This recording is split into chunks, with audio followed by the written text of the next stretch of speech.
প্রিয় শিক্ষার্থীরা, আমরা গতদিন 16.1-এর 1 থেকে 4 নম্বর অঙ্কটা সলভ করেছিলাম। আজকে 5 থেকে শুরু করব। তো 5 নম্বর শুরু করছি আমরা। এটা একটু ইম্পর্টেন্ট অঙ্ক, যেটা পরীক্ষায় প্রায় আসে। একটি সমবাহু ত্রিভুজের প্রত্যেক বাহুর দৈর্ঘ্য 2 মিটার করে বাড়ালে এর ক্ষেত্রফল 6√3 বর্গমিটার বেড়ে যায়। ত্রিভুজটি বাহুর দৈর্ঘ্য নির্ণয় করো। মনে করি সমবাহু ত্রিভুজের প্রত্যেক বাহুর দৈর্ঘ্য a মিটার, তাহলে আমরা জানি এর ক্ষেত্রফল কি √3/4 স্কোয়ার বর্গমিটার। এবার প্রত্যেক বাহুর দৈর্ঘ্য 2 মিটার করে বাড়ালে বাহুর দৈর্ঘ্য দ্বারা a+2 মিটার।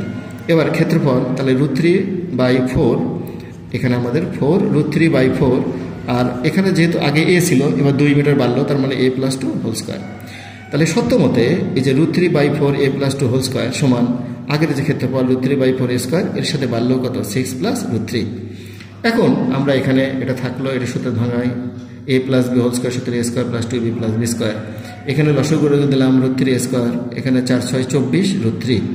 এখান থেকে √3/4 কমন নিলাম, এখান থেকে √3/4 কমন নিলাম, এই দুটো বাদ দিয়ে দিলাম। তাহলে এখানে আমার থাকলো a² + 4a + 4, আর এই পাশে থাকলো a² + 24। a স্কোয়ারটা কেটে দিলাম, তাহলে এখানে 4a + 4 = 24, তাহলে 4a = 24 - 4। তাহলে এখান থেকে 4a = 24 - 4, তার মানে 4a = 20। তাহলে এ সমান কত 20/4, তার মানে 5। অর্থাৎ আমরা পেলাম যে ত্রিভুজের বাহুর দৈর্ঘ্য কত 5 মিটার। এবার আসি 6 নম্বর অঙ্ক। বলছে একটি ত্রিভুজের দুই বাহুর দৈর্ঘ্য যথাক্রমে 26 মিটার 28 মিটার, এর ক্ষেত্রফল 182 বর্গমিটার হলে বাহুদ্বয়ের অন্তর্ভুক্ত কোণ নির্ণয় করো। তা আমরা ধরে নিই যে ত্রিভুজের বাহুদ্বয় যথাক্রমে এ হচ্ছে 26 সেন্টিমিটার, বি হচ্ছে 28 সেন্টিমিটার, বাহুদ্বয়ের অন্তর্ভুক্ত কোণ হচ্ছে থিতা। তাহলে আমরা জানি ত্রিভুজের ক্ষেত্রফলের সূত্র, যদি দুইটা বাহু অন্তর্ভুক্ত কোণ দেওয়া আছে, তাহলে ½ × AB sin থিতা। তাহলে এবার ত্রিভুজের ক্ষেত্রফলটা বসে দিলাম 182, এখানে ½ এর মান 26, বি এর মান 28 sin থিতা।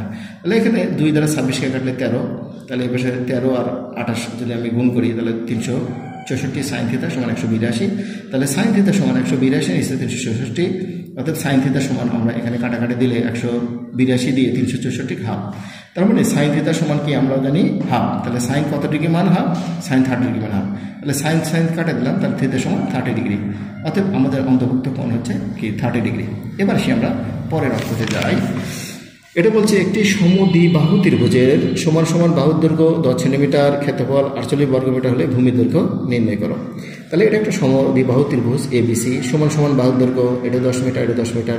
আমরা ধরে নিই বাহুর দৈর্ঘ্য, ভূমির দৈর্ঘ্য হচ্ছে b। তাহলে আমাদের সত্যমতে আমরা জানি সমদ্বিবাহু ত্রিভুজের ক্ষেত্রফল b/4 √4² - b² সমান 48। এবার আমরা মান বসে দিই, b/4 এর মান দেওয়া ছিল 10, এটা b² 48। তাহলে এখন দেখো এখানে আমরা 100কে 4 দ্বারা গুণ করলে 400, b² সমান 100, এই পাশে ছিল আমার 48। এবার 4টা এখানে ভাগ ছিল, এখানে যদি গুণ করে দিই 48 × 4 192। তাহলে এই পাশে থাকলো b √400 - b² সমান 192। রুট তোলার জন্য উভয় পক্ষকে বর্গ করে দিই, তাহলে এটা b², এই রুটটা উঠে গেল 400 - b²। 192কে 192 দ্বারা গুণ করলে 3 6 8 6 4। তাহলে এবার আমরা এই b² দ্বারা ভেতরে গুণ করে দিলাম 400 b² - b4, এটা থাকলো। তাহলে এবার আমরা এই মানগুলোকে ওপাশে নিয়ে যাচ্ছি, b4টা মাইনাস ছিল, এপাশে গিয়ে প্লাস, এটা আমার প্লাস ছিল, এপাশে গিয়ে মাইনাস। এবার এটাকে মিডল টার্ম করলাম, 400কে ভাঙলে 144, 256, আর এটা রইল। এই দুটোর মধ্যে b² কমন নিলে b² - 144, এই দুটোর মধ্যে থেকে 256 কমন নিলে b² - 144। তাহলে b² - 144 দুটোর জন্য একটা, আর একটা b² - 256 সমান 0। তাহলে এখানে এটা পাচ্ছি b² - 144 সমান 0, b² সমান 144। তাহলে b সমান √144, তার মানে 12। আর এপাশে আমার b² - 256 সমান 0, তাহলে b² সমান 256, b সমান কি 16। তার মানে আমি ভূমির দৈর্ঘ্য পেলাম যে 12 সেন্টিমিটার অথবা কি 16 সেন্টিমিটার। এবার আসি লাস্ট নাম্বার অঙ্ক 9 নাম্বার। এটা একটা ইম্পর্টেন্ট অঙ্ক, পরীক্ষায় আসে। একটি সমবাহু ত্রিভুজের অভ্যন্তরস্থ একটি বিন্দু থেকে বাহু তিনটির উপর অঙ্কিত লম্বের দৈর্ঘ্য যথাক্রমে 6 সেন্টিমিটার 7 সেন্টিমিটার 8 সেন্টিমিটার, ত্রিভুজটি বাহুর দৈর্ঘ্য ক্ষেত্রফল এবং বাহুর দৈর্ঘ্য দুটোই নির্ণয় করতে বলছে। ধরলাম ABC একটি সমবাহু ত্রিভুজ। যেহেতু সমবাহু ত্রিভুজ, তাহলে বাহুগুলো সমান আমরা ধরে নিলাম x, আর এই লম্বের দৈর্ঘ্য আমরা যথাক্রমে যে 6 7 এবং 8। মনে করি ABC একটি সমবাহু ত্রিভুজ, এর অভ্যন্তরে ও একটা বিন্দু, ও বিন্দু হতে BC AC এবং AB বাহুর উপর যথাক্রমে OD OE এবং OF লম্ব টানে। এই যে ও বিন্দু থেকে যথাক্রমে OD, এরপরে OA আর কি OF লম্ব টানে। ধরি ত্রিভুজের প্রত্যেক বাহু 1 সেন্টিমিটার, তাহলে ত্রিভুজ BOC এর ক্ষেত্রফল BOC, এটার ক্ষেত্রফল তার মানে ½ × ভূমিগুণ উচ্চতা। তাহলে হাফ, এখানে আমার প্রত্যেক বাহু হলো x, উচ্চতা হচ্ছে 6। অনুরূপভাবে ত্রিভুজ AOC এর ক্ষেত্রফল ½ × আমার এই যে এক্স গুণন 7, অনুরূপভাবে এ ও বির ক্ষেত্রে হাফ ইন্টু এক্স ইন্টু 8।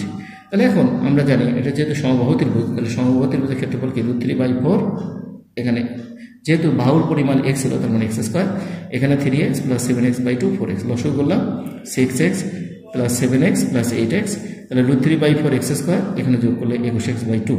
তাহলে এখানে 2 দ্বারা কাটলে 2 দুগুণে 4, তার মানে √3 এখানে এক্স স্কোয়ার, এখানে আমার 21x, এখানে x কাটা দিলাম, তাহলে এখানে আমার √3x, আর এখানে আমার 2 দিয়ে কাটলে 21 দুগুণে 42, তাহলে x সমান 42 নিচে √3। এবার √3 দ্বারা উপরে নিচে গুণ করলে উপরে √3 নিচে √3 3, এই 3 দ্বারা 142 ভাগ করলে 14√3, অর্থাৎ x এর মান হচ্ছে আমার দাঁড়ালো 24.249, অর্থাৎ প্রত্যেক বাহুর দৈর্ঘ্য আমার 24.249 বর্গ সেন্টিমিটার। তাহলে সমবাহু ত্রিভুজের ক্ষেত্রফলের সূত্র আমরা জানি √3/4 এক্স স্কোয়ার, তাহলে √3/4 আর এক্স এর মান হচ্ছে 24.249 তার স্কোয়ার।